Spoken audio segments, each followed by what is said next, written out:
San Diego, I'll be at the Grand Comedy Club Friday, October 3rd. Get your tickets now on my website at ryansickler.com. Hey, baby, we're going to be here all day. We're going to be here all day, baby. I like this kind of party. Welcome back to the Wayback, everybody. I'm Ryan Sickler here. Want to say thank you, guys. Thank you for supporting this show. I love doing this show, and it's one you definitely have to watch. And I'm very excited to have this guest on here today with me, ladies and gentlemen, all the way from Ireland, back here in the Wayback. Shane Todd, welcome to the Wayback, buddy. What's happening? Thank you for being here. Before we dive into some fun stuff from your past, right there, promote everything you'd like, please. Tea With Me podcast is my weekly pod, ShaneToddComedy.com for tour dates. I've got some specials on YouTube, just Shane Todd on YouTube. You'll find them. That's all I got to plug. You got to check out Shane's Honeydew podcast. You can see and hear him talking about growing up in Ireland. But I wanted to ask you, we're going to get into that. You said you never sat in the seat in Ireland or in the car, because Jason Ellis swears this didn't exist over in Australia either. What was the first family car you remember? So I remember. So we never had big family cars because it was just me and my dad, or at my mum's house it was just like me, my mum, and her husband. But my dad, I remember having the same car. He would just rebuy the same car, different colors. Like the newer version every time. time? Not even the new version. He just, because he was a mechanic as well, he was a little bit, he was a guy who knew how to get deals.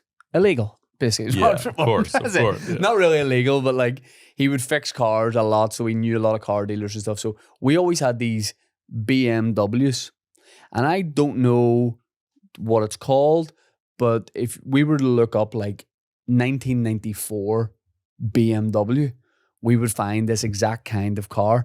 So that's it. Top left? Top left. That's the 7 Series. So there was different versions of this that came out. Is that the 7 or was that say 540? So Click this, sucker. They altered it slightly every time it came out, but this would have been the older one. And then they continued up to the late 90s. So it was this body style of BMW. So that's what I remembered us having. That right there, and he would just keep getting that, and he same just size kept it. And everything. And I'm not a car guy, but I want to buy one of these and just have it, like a nostalgia thing. But I remember always, and my dad would have been like my aunties didn't drive. I have loads of cousins. My dad was like the guy with the car a lot of the time. Oh, he's the guy with the so car. So he would have taken us out. He would have taken us out. It was a big deal. He would have that's a 5-seater at a push. Yeah. You would get 10 of us in there. You people put 10 in that car? Oh, easy. People sitting on people's knees in the back, people down the footwells, all that sort of stuff. Like when I grew up, like in the 90s, it was a very relaxed attitude, all that kind of stuff in Ireland. Like drink driving didn't really become a big thing until like 2010. Last year. Yeah. There was like unwritten rules that were actually the rules. Dude, there was like 2010's late. Like everybody, like not my dad actually, funny enough, was teetotal, but like everybody back then drink and drove. I remember it, like drinking and driving was just not a big deal at all.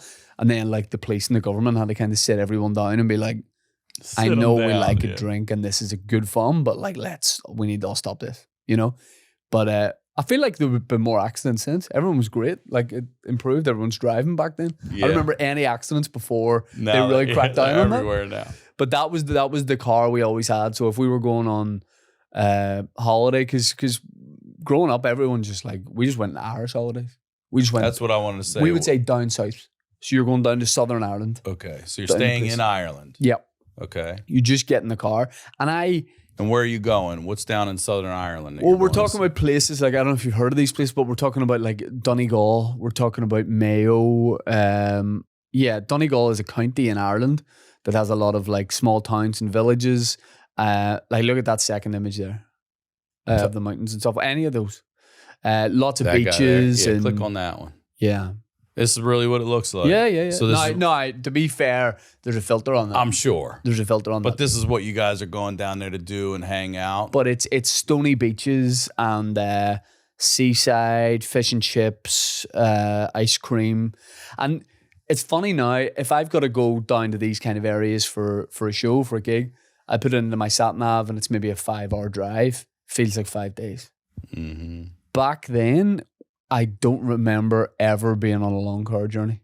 You were totally unaware or excited to go where you were going. There was no such thing as a how long's left of this or this is a long journey. You just ended up there. You just got into my dad's car and we just ended up there. Also, I think about this all the time too. Like back in the day I grew up in the 70s and 80s and we would play travel soccer and stuff. And they would be like, okay, we're going to go to, Rockville, Maryland to this school here. Oh, I thought you meant like soccer went travel. And I was like, how big was your dad's car? I thought you meant you guys would have a little bit of a game in the car on the way to your place. We're going to I was like, that must have been a big flop. But back then, there would just be like one dad on the fucking team who knew where that fucking school was. You know what I mean? No GPS, no fucking Thomas guide. He didn't call anybody. He's like, I know where that's at. And it would be like 50 minutes away and we'd all follow that guy. And he would be right. And we'd be there early, on time and everything. I'm like, how the fuck did we ever do that? Somebody had to know. Early GPS, we used to call like, hey, where are you? You take a left off of Broadway and a right on Main. Okay. And you hang up. You're like, all right, I know where we're going. You know where to get there? Yeah, I know that part. Or your dad would just because my dad would have a fair idea of how to get to these places. Mm-hmm. But your dad thought nothing of like, we couldn't do this nowadays. Just going into a store and asking. And he would get 3 hours worth of directions and he would remember it. But we don't have those capabilities anymore, No. So this was like these were the holidays we went on, and they were great. Like there'd be sort of small towns and villages you would go to, and you'd have like a fun fair there. Usually, you maybe play a bit of football or soccer, and you go to the beach, or a lot of times you would go to like caravan parks. What's a caravan like park? Trailer, RV park? Trailer. Yeah. Okay. Yep. And my memories were just, there'd be loads of cousins. And if you type in, we used to go to a place called Achill Island. The water looks like that too? No. Oh, that's Ireland. A filter too. It's Ireland. I was going to say. They've photoshopped in the blue sky and the sun. Because we don't have that. You got that over. You got what looks like outside here today. Yeah. This is beautiful. This makes me feel like home. I thought you'd done this for me. I was like, this beautiful touch. But yeah, this is... Now...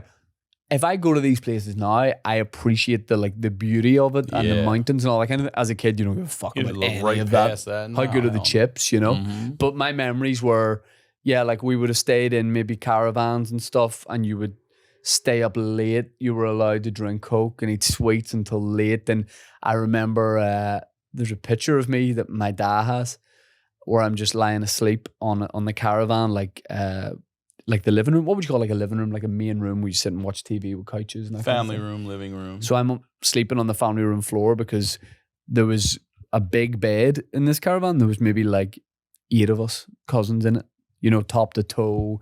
You're lying here, I'm lying there. And I just didn't make the cut, so I just slept on the middle of the floor. He eventually took me into a different caravan, but they were just the best. They were the best. It was such simple holidays. And I don't like now, if I take my kids away and we're somewhere like this, we'll probably like find out like, is there a soft play nearby?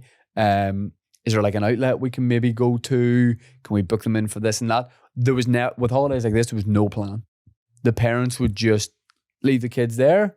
We'll be sitting over here. You guys make your own fun. Go where you like. Do whatever you want. It was the best. Tell me, now you're in Ireland, so what's an international trip for you? Oh, now we would most commonly we go to Spain. Yeah. That's where. I would love to go to Spain. You never been to Spain? No, bro. Oh, it's great. I've barely been anywhere. I've been really. Yeah. You been to Ireland? Not Ireland. I will come back to it because I played soccer for the U.S. My brother and I made a developmental team. Really? Under 17. Yeah, I was good, bro. All JUCO in college, bro. All JUCO soccer. But we went to, and you may know these, we went and played in the Dana Cup in Denmark. Right, yeah. We played in the Thistle Cup in Scotland. Do you know that one? Yeah. You do know that one? Yeah, it's called something else now. Yeah. What's it called now? I don't know. They've got a different name for it, I think. But so we try out. We go over to, we start in Rotterdam, Holland. And then we did Holland. Rotterdam. Then we went to like Denmark. We came back to Amsterdam. We did Germany, Belgium. Belgium's first time, like, they were like, we're like, oh my God, we're on a topless beach. And they're like, they're not, no, this is how they do it here. Yeah. I'm like, oh. Yeah. Yeah, like, you're good. Yeah. We did Scotland, England, Germany, Belgium, Holland, and one other country in there. There were 6 we went to. And we were there for a full month and played soccer. I mean, I tell this story, Shane, Todd, we fucking came down the field, kick off. We scored in like 20 seconds. And we were like, we're going to fuck these kids up. And let me tell you something. European invasion. Ready? We never won a game, bro. We got our ass kicked and never won. Not one. For a month, dude. For a month, they pounded us. We also, to our detriment, realized we can go fucking drink. Yeah. And as long as we would get away from the chaperones who would report it, we would go out. We'd take your fucking Subway, whatever, and we'd go drink. Yeah. And I mean, we'd run by each other on the field, and I'd be like, good. You just smell Jack Daniels pouring out of people. So we're not at our best, but we got our fucking asses handed to us. And I never had more fun in my life. Like, never stolen in my life, never been a big thief. But when you have the last week, we had no money. We would eat and run. It got so good to us, we started stealing. One kid on our team stole the Denmark flag. That's the other place we went. For dinner? He just stole it. And we're like, dude, that's like, imagine if you stole an American flag right now. People from the town were chasing them and shit. It was crazy. It got out of hand. But it was so wild. Like, you know, we're meeting these kids from all over the U.S. And then it got, I still have pictures somewhere where this one kid, I can't believe it ever even happened. We would just sleep in cots at schools and shit. You know, we're playing everywhere. This one kid falls asleep with the old school, those headphones right to your left, as a matter of fact, those yellow ones. And he falls asleep, and we're all taking our athletic tape, and there must be 15 of us, and we're just taping them tight to his cot while he's asleep. And he's got the headphones on, and the cassette stops. And he doesn't have, this is old, bro. He doesn't have the automatic reverse cassette. You got to open it. Oh, for sure. So someone on the team literally opens it, slides it out, turns it over, puts it back in, gently clicks it down, hits play. He doesn't wake up. We finish. And then we just start taking pillowcases full of shit and just beating the fuck out of them. Yeah. Just for fun. A better time, wasn't just it? for fun. You could. And he's just bucking, and we're dying laughing and shit. Oh, dude.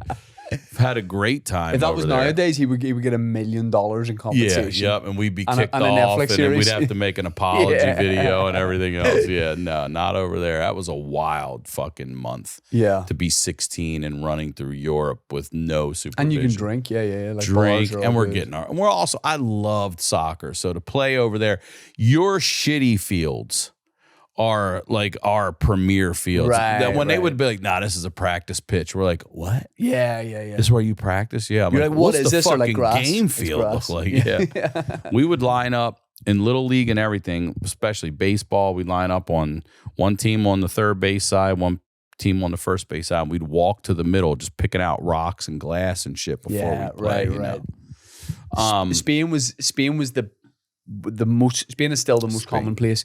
People from Ireland and the UK will go on holiday. Like, we go to Mallorca every year with my kids. It's the best. You still, how far of a flight is it and stuff? 2.5 hours. That's it. Yeah, God. Easy. And you breeze in and out. No like big immigration. You get your passport stamp, line up, you're in. You're in. And it's the best. So Spain's very, very popular. We were going Tenerife. It was a big place. That's one of the Balearic Islands. Yeah. So if you go, that's the second a little one there. island off of Spain. Yeah. And it's very, built for tourism. Wow. You go to a couple of tourist resorts and you're talking like 25 degrees at least, volcanic sand, so even the sand's warm. It's great. It's great. Do you know what? It would be a little bit like, not as much, but a little bit like you guys going to Orlando, a bit. Yeah. Very touristy. Is it muggy? What does that mean? Humid? Yeah, it's humid, yeah. But then the first time I went on like a massive holiday was Disney. I think I was 10. Disney, Florida? Disney, Florida. Disney World, bro. Disney World is right, because there's the Paris one, but it's it's fine. Yeah. So you guys fly from Ireland to Orlando, and we got upgraded on the way there. There was some mix up, and they upgraded us to business, and it was around the time of the Fresh Prince of Bel-Air. It was like what everyone watching TV, and at the start of that, who's going on this trip? Me, my mom, and her husband. Okay. But they have Fresh Prince of Bel-Air when he's flying in the opening credits. He has a sipping orange juice out of a champagne glass. I remember doing that and being like, this is the best moment of my entire life. Plus, on the way there, I think this was that trip. My mom was like, you're talking about tape cassette player? My mom goes, listen, we're in the airport. She went, you get yourself whatever tape you want. And that's so I to keep me amused on the flight. And Eminem had just brought out, I think it was My Name Is, or a real Slim Shady. And the album. So I just knew the single. Because we would get stuff a little bit later than you guys. It was like a movie that came out here. We would be a couple of months maybe down the line before we would get it. So people had heard of Eminem, but that was about it. So I got that Slim Shady LP album. And I put the headphones on. And we'd never really heard that kind of stuff. Like the swearing and what he was talking about. And there's that skit at the start where he's murdering his wife. And I'm sitting first class, the champagne glass with orange juice, and I'm making eye contact with my mom, and she's probably like, God love him, like he's listening to, the Spice Girls or whatever. And she has no idea what is going on in here. And I'm hearing words I've never heard before. And I listened to that the whole trip. So it was incredible, like Disneyland, the whole thing, Orlando, and it's like a sensory overload in terms of just even like the food. Like I walked into a Golden Corral and I was like, it'll never get better than this. Do you know what I mean? I was like, nothing. You could take me to like a Michelin-starred restaurant in Paris, suck my dick. I walked into the Golden Corral. I was like, what do you mean I can go back up? I can go as many times as I want, really? Yeah. I was like, when will the food... I can go back up. I was like, guys, when will this food run out? And they were like, it does not run out. It was incredible. I'd never seen people as fat before. Like I'd never seen that. I was like, I don't know if this is part of the attraction, like part of Disney, but these people. But it was just walking down International Drive. And I've always been big into like American culture, like some of the sport and stuff like that. So I remember in International Drive, there was a place called Sports Dominator, big sports store. And I had like, if memory serves me, I had a giant NFL player and a giant MLB player. Sports Dominator. Let's see if we can International Drive. If you can, this will really take me back. Oh my God. So nowadays, if you go into our sports stores. What is this? It was it's heaven, man. Is this like. It's a big like outlet. Big sporting goods outlet. Okay, it's a big sporting good outlet. But back then, we could never have got like NBA tops, NFL gear. You just couldn't get it in Ireland back then. Now we kind of get it all. But I remember walking into this place and being like, I want everything. And I got a Charlotte Hornets top with Rice. Glenn Rice. Yeah. And I was just in heaven. I walked around this place every day because our hotel was near it. And I would walk in there for like 1 hour a day and just... I had no idea. This is just a massive like, sporting goods store. Yeah, the sneakers would be different. Everything was different to what we had. And yeah, it was just an eye-opener. Like Irish sports stores would carry like maybe some soccer gear, some rugby gear. But we didn't have this kind of stuff. Wow. And it was just incredible. Tell me let's share some stories of football growing up here for you. So I played for teams from when I was maybe like 6 or 7. Ever been on a good one that won it all or anything? Probably. So my local team would have been a team called Hollywood FC. So that's like my like home team, if you like. But when I moved away, it's just not practice. It's like 60-minute drive from where I live. So they were really good, like back in the day. I'm talking when I was maybe 16, 17. They were great. And then when I got more interested in comedy, I was I just couldn't commit like as much. So I've retired like 4 times and then I go back to it. I just went back a couple of months ago at the age of 36, played my first game back. And I was like, this will be incredible. Injured in the first game. And now I'm doing like rehab every day out here. I've got the insoles but like to tell you the level, like I play, so like the stuff I hear when I go to play football is funnier than anything I hear in a comedy club. Stuff you hear on the sidelines, stuff your parents and coaches say. I remember my dad taking me to watch it was actually Man United were playing in Belfast. So Manchester United brought over a team. This is maybe 1996. And they were playing like an Irish League select, so our best local players. And there was a guy shouting at Man United in the stands near us. And he was swearing, he was calling everybody a bastard, you useless bastard. He was the whole game. And a dad near us put his arm on his son's shoulder and he said, I'll never forget this, he went, "Watch your language, you cheeky cunt." And just left it sitting there. And it took like 3 seconds for everyone to start to realize, like, it's quite hypocritical of you to say that. But stuff, my friend tells me a story about it. He was like showboating in a game. And an older manager in the other team he asked him if he thought he was marrying Madonna. He's like, "Do you think you're marrying Madonna?" Like, people get every name wrong. But we once played against a team called Belfast Deaf United, who are based in Belfast and deaf, and the whole team. And it was like a pre-season tournament. How do they fucking tournament. hear a whistle? They can't. They just play till They they just run the realize ball. the ball's stopping and shit. A lot of hand signals. Fuck that. And we played against them, and the game had just kicked off, and they were pretty good. They're still going as far as I know as a club. And our coach shouted out like 2 minutes into the game, he had a brainwave, and he's like, "Lads, just start saying what you're gonna do, like, and then everyone will know." So we're like, I don't know if it's the best idea I've ever heard or the worst idea, but everyone's like, "Let's give it a shot." So you would have the ball, and you'd be like, I'm going to try and cross this back post. If anyone wants to try and like maybe head level, if anyone wants to try and like get their head to it, that's where I'll be kicking it. They beat us 4-1. We got beat 4. They beat the death 4-1. They fucking annihilated us. Because they can lip read, they told us after. we really played into their hands. They were just watching us say what's coming next. Great. But you ever have any problems with the gangs, the football gangs? Like ultras? Hooligans? There is, like, well, I want to ask you this because I experienced it going to Europe for the month. So we had, like I said, we had a chaperone or whatever. These were all younger guys that played ball and stuff, and they told us 2 things. So we went to an Ajax game. Yeah, great. Saw Ajax play, and we saw Chelsea play. Maybe they played each other. Would that happen? They could play in the Champions League, maybe. We went to 2 games, but that Ajax one, I remember just seeing the pitch and being like, "Oh man, this thing looks like it's 120 yards wide. Like it looked massive." Yep. And they tell us before we go in there that the teams that we know about the gangs or whatever, the hooligans and shit, and they tell us about the Chelsea smile.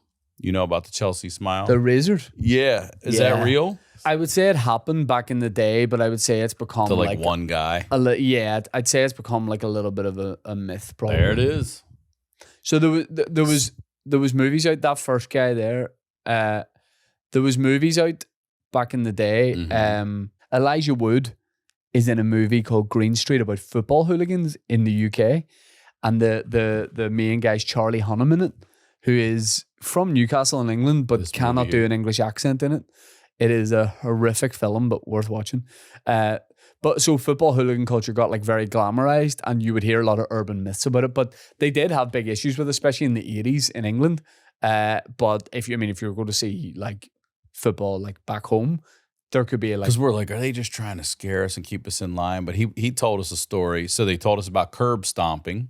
Will you bite the curb and jump in someone's kick head? you the back of the head. That's why we were like, we've all heard that one before. That kind of sounds like bullshit. But then he tells us about the Chelsea smile. We're like, what? And he said he had a friend. Here's what he said. Held one arm, one leg, and then they sliced his mouth, and then they punched him in the nuts. And then when you scream, your face just tears up. This is what they tell a 16-year-old kid over there. We're like, what the fuck? Yeah. And I just was curious because we see, they love to show the riots and all that stuff. But you guys, even youth, you never had trouble with that? No. You would get like a little bit of it at like the top level, but nothing like that. Like people throw stones and stuff. Maybe a fight. Before we record, you mentioned that all schools you have to wear uniforms. Oh, like we think it's mental that American school, you're just chilling in your own clothes. Yeah. So yeah, we have to wear uniform from the age of like 4. Now it gets Does it always look the same? no, it gets more formal as it goes on. So see that second image in red there? That's primary school. So that's from when you are like 4 And this is until you're every kid 11. in Ireland? Yeah. It's always red and gray. No. It's Oh. whatever the school is. So Okay, all okay. schools all have different colors, but that's primary school. That's from the ages of 4 to like 11. Mm-hmm. And then when you're see the group of the diverse group there, yep. That's That what Harry you call Potter stuff is middle secondary school. So that's like, yeah. So which is weird because at the time it doesn't feel weird, but it's like a miniature businessman look. Yeah. You're like wearing a full suit. We wear a full suit to school every day, and I fucking hate What do you it. do for gym and phys ed or You would whatever turn do? it. You would Hang it up and go put yeah, your- yeah. Damn, that's a pain in the ass. It to is, do yeah. that every day. But we High school's a full suit. full suit. And what do the ladies Smart wear? shoes. They Long wear dress or same something? thing but skirt and like Oh, black tights. pantsuit? No, they wear like Skirt, skirts. but the top. Yeah, tops is exactly the same. It's crazy, and I don't know whether there might be something in it, you know, because you do feel in your head, you're like, right, I'm going to school here, you know. So Well, you also don't have the kids over there, the rich kids that have the name brand stuff, and then the poor kids Definitely. or the less Definitely. fortunate want that stuff, and they Absolutely. going out stealing it and robbing you for Jordans and yeah, shit. that's actually coincidental. That's the closest like girls' school to where I lived. So we would have gone to discos with these girls. So I went to an all boys school, and we would have had discos every couple of months with the girls' schools, and they were wild because you're holding everybody back from it. Oh God, yeah. It was a free for I'll all. bet. It was insane. Do you? I know your dad still lives in the childhood home. Do you remember any addresses from growing up where people no longer live? Yeah. Let's look one up. With my mom, we used to live in Halstein Drive, which is HALSTEEN. This is just outside like Belfast city centre. Yeah. In fact, see that house maybe with the brown door to the right? That could well be it.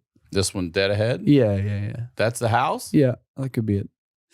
And that's your little. You have a little front yard area like that. Yep. And then whose house was this? this was my mom's house. And you was that your room? Whose room is that up there? I don't remember that. Then we moved to when my mom got remarried. We moved to a different house. But I remember this house because there on the corner there was a like shop. You would call it like convenience store, but there was a shop. Yeah, there we go. Yeah, that used to be a guy, shop. huh? Which we would call like a newsagent. That's the kind of shop it was. So sold newspapers and sweets and milk and stuff. And I used to call that the chalky shop because I couldn't say chocolate yet. And I liked getting chocolate from there. So that was the chalky shop. So that's in a place that's in East Belfast. I could show you where the house I grew up in, but my dad still lives there and he would fucking love it. If you showed his house and people knew where it was and he could just have people calling in, If he he would really love it. would, we Yeah, can. I don't want to dox do it. anybody. He'll Type be out in- in the street getting punched there. Type in 21 West Link, Hollywood. There Yep. it is. So this was my granny's house. This is where, that one with the white extension at the front. So this is where I would say I kind of grew up. This is where the stand-up show I'm doing this year is called Full House, and it's about when that house was full of people. These uncles, cousins, everybody. And we call that like a terraced housing, but like terrace, not terrorist. Yeah. But where all the houses are joined together. Yeah. and We see call that- it row homes. See that what you call an entry in between, Yeah, I see like that that. alleyway in Yeah. between, like played in there so much growing up. If we were getting chased, like around this housing estate, if we were getting chased, you ran down there and hid down That the cut end. through. Yeah, you could just turn left at the end and you couldn't be seen. But that's my granny's house. That is where some of the best memories of my life are, because That's we would awesome. just everyone went there because a lot of my Sam, family we do lived a in the same street. 360. Just curious. A lot of my family lived in the same street. These motherfuckers got grass over here showing off. If you looked at that, like probably when you were playing college soccer, you'd be like, that's I that's would the have been best over there. surface I've ever seen. I was gonna say that's a good one. So this was my granny. So this was like a mile from where we lived, and all my family lived in the same street, and everyone just went to my granny. It was like an open house. We would all, up until not that long ago, everyone who lived here and in so many of the, we call like social housing in Hollywood, Belfast, places like that, your key would be in your door all day, morning till night. Is that right? Morning till night. Nobody's messing with you there or anything? No. You never would have locked your front door. Wow. So you would just call in with your aunties, uncles, friends. You just walk in. That's the way it was. That's great. Real sense of community. And around the corner from there is where I started playing soccer on just like a grass pitch that would just sit in the middle of the estate.